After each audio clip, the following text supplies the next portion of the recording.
Welcome to Overwatch, and this time we're going to talk all about Symmetra like I promised yesterday. You might remember way during the start of the release of Overwatch, I did a video all about, well, how does Symmetra work, what is she for? I think the video is literally called like Symmetra, what is she good for, and how good she can be in the right hands. The issue with Symmetra is that she doesn't quite fit into the current meta, or in any meta really so far, except for one that we'll talk about later.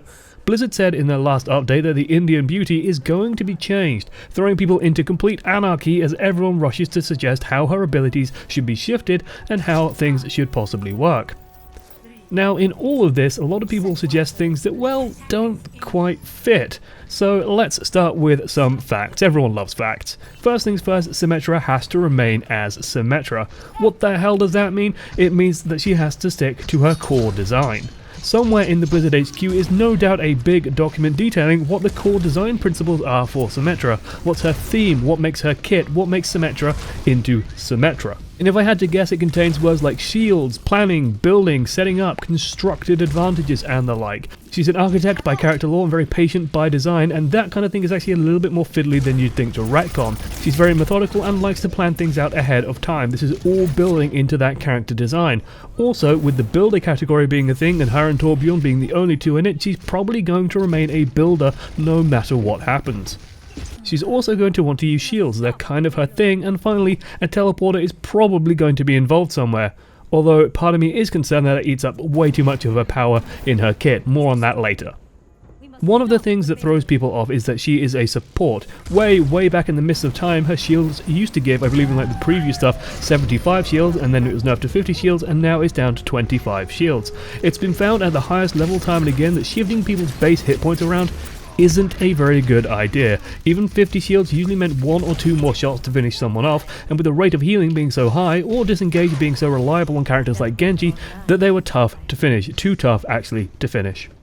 You've got to remember it wasn't that long ago that Symmetra was considered OP and a real problem child. Those of you who never played the beta won't know how intense she was with 50 shields and a team of flankers. It was too much to handle the Genjis and Tracers if they knew how to disengage properly, and at the highest level, of course, they did. Now, if you ask me, well, get rid of the shield buff as it is now. Her giving out tiny little shields to everyone is really lame. My friend Sophidia, who played Symmetra religiously throughout the beta, even discusses in a great big essay. There's a huge piece on Reddit all about this, and a lot of this stuff that I'm saying now is just repeating a lot of that. There is a link to that post in the description. I recommend going and reading it now. But as an ability, the shields are a really boring one. They don't feel like an ability. There's no decision making, no choices. There's just a bit of manual labor to set everyone up before a match begins. Honestly, you could have it so Symmetra spawns, everyone gets 25 shields when they walk out the door, and there wouldn't be a lick of difference.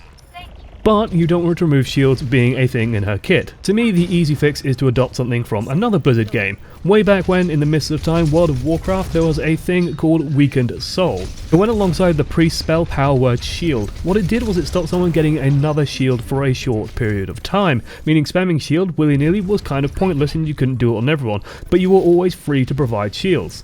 What does that mean? Well, Symmetra could provide relatively short-lived shield buffs, but apply a Weakened Soul style debuff to the person so that you could always apply them. There wouldn't be a cooldown on you, but rather a cooldown on the other person before you could give them another shield.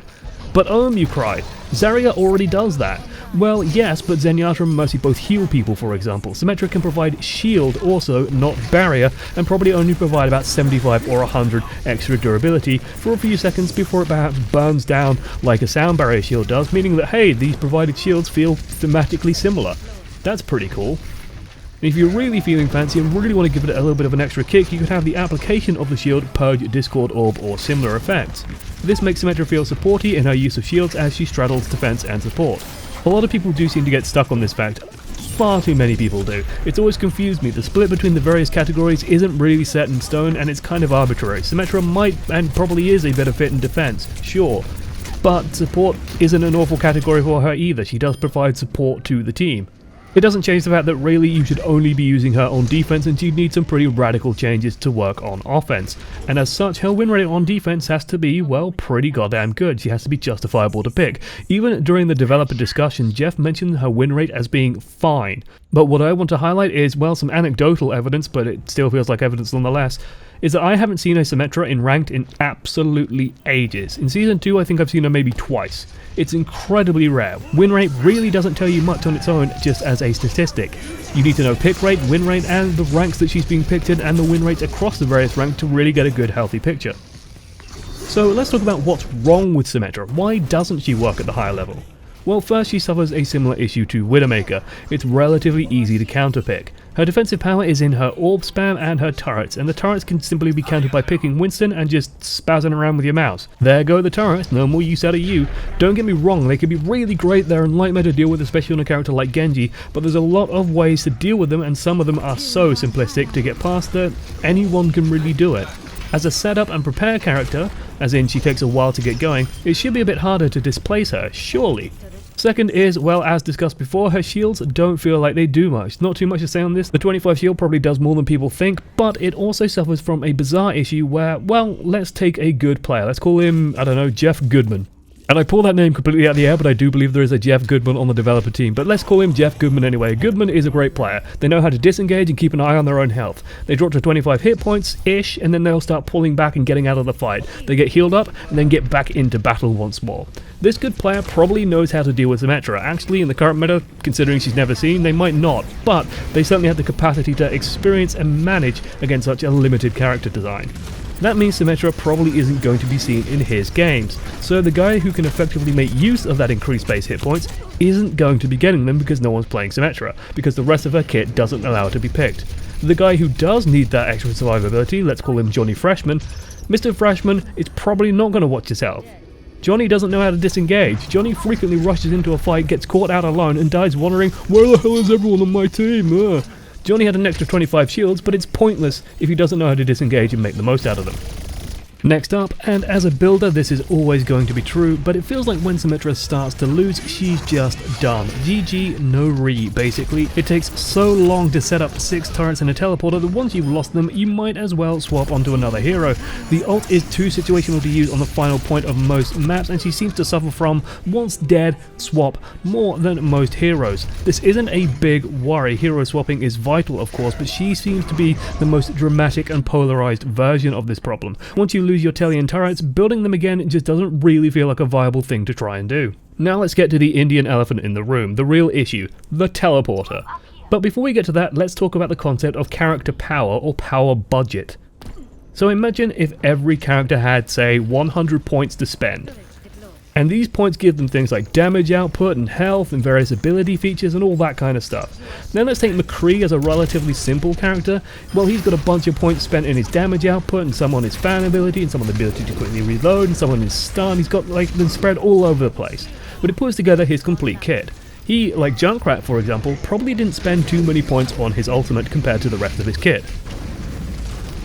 Symmetra though, whoa, this bitch went crazy. She spent absolutely everything on her ultimate. The teleporter is so game changing as it basically saves 15 to 20 seconds off of a death timer. That's obscenely powerful. It also has to have major weaknesses as a result. It's static, so it can't move around, it has low hit points, every character announces it when it's placed, and there's even a distinct directional audio cue when it gets placed as well, hinting where it might be. Symmetra herself isn't that powerful because the teleporter is so utterly amazing, or potentially utterly amazing, that she herself can't be that good. But is the teleporter really that good? Probably not. It's similar to Ana. In fact, if you buff the Symmetra teleporter, you'd probably end up with the same thing that is happening to Ana right now, a character whose general kit is considered a little bit below average, but her ultimate floats her above the norm and into the meta. Ana has so many drawbacks that until tanks and debuffs were nerfed, she was seen as worse across the board than some of the other healers. Symmetra's teleporter is a bit too obvious, and at a high level, teamfights are too decisive and one-sided usually to get to use it properly. In my mind, Symmetra will never ever be strong and useful as long as so much of her power budget is tied to such a flawed ability. In my mind, the best way around it is to change how her ultimate works. Imagine this. She's a builder, an architect, a planner, right? Well, let her place the teleporter for 10% of her ultimate charge, and then let it use teleports every 20 or 30% charge that you generate. This means that she's able to get it up nice and easily and nice and quickly and get people back into fights relatively cheaply, spending ultimate charge like currency to do so, but it doesn't become this binary it's up or it's down for ages issue. It means that she can bring 1 or 2 people back every single fight if she survives long enough, which means people want to go and hunt her down, but chasing down Symmetra is a bad idea. The fact that it costs 10% charge to place stops her just constantly spamming it everywhere and makes it a little bit of a decision, but she's not punished with dropping it in necessarily a place where someone can go and find it quickly. Honestly, I'm not too fussed about her left click and right click and her normal combat abilities. I think those are just fine. Right click is great for zoning and chucking damage during pushes, and her left click is surprisingly potent when used properly. Tweak the shield to be more active and involved, change the teleporter to be less binary, and leave the turrets sort of as they are, maybe reduce them down to 3 but a little bit more durable so one Winston just can't instantly clear them, and they'll be great. I think Symmetra will always be slightly situational. The hidden worry I think at the back of Blizzard's mind is that because she's built to be so defensive, if she's too strong she becomes a must pick across the board. If there's all these good reasons to pick her for defense, you're going to be running her no matter what. But she can't replace DPS because she can only really deal damage at close range or with slow moving orbs. She can't really replace a tank because she's just not that durable, doesn't give that zoning potential outside of placing down her turrets and such. You've got to consider that she's probably going to be replacing one of the other supports. And that's a really big ask. Running Mercy Symmetra, for example, is counterproductive as both of them gain after people start dying, and the other healers are relatively weak at solo supporting. If she can't provide enough extra defensive buffer to replace a little bit of healing, she won't get played. If a teleporter is also easy to counter, she also won't get played. If the turrets are easy to counter, she won't get played. At least not with major changes, which is probably going to throw her off theme. And that's about it for my thoughts on this topic. Just buff her ability to provide actual meaningful support and change how the teleporter works, and she's probably going to be in a much better place. Thanks for watching. I've been Josh, as one voice amongst many. This has been talking all about Symmetra, and I really do recommend reading Sophidia's post on the topic. It was written at the time the game release, but it's still incredibly relevant. Link to it is in the description. It's a long thing to read, but if you've got a bit of free time to kill and want to think about Symmetra, this is probably a good place to start. Doodle.